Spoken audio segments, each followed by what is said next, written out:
Maudy Ayunda kini ditunjuk menjadi juru bicara pemerintah untuk presidensi G20 Indonesia.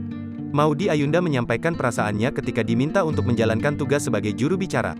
Maudy menyampaikan beberapa idenya untuk acara tersebut. Salah satu yang paling utama adalah ia ingin presidensi G20 melibatkan seluruh warga Indonesia.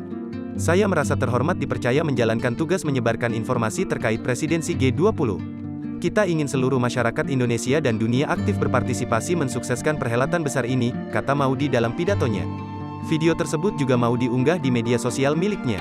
Hal ini diketahui lewat pantauan tribunstyle.com di Instagram @maudyayunda, Kamis, tanggal 31 Maret tahun 2022. Terlihat Maudy mengenakan kemeja warna putih dan tampil elegan saat menyampaikan pidatonya. Dalam caption, dirinya merasa terhormat bisa bertugas menjadi juru bicara pemerintah untuk presidensi G20 Indonesia.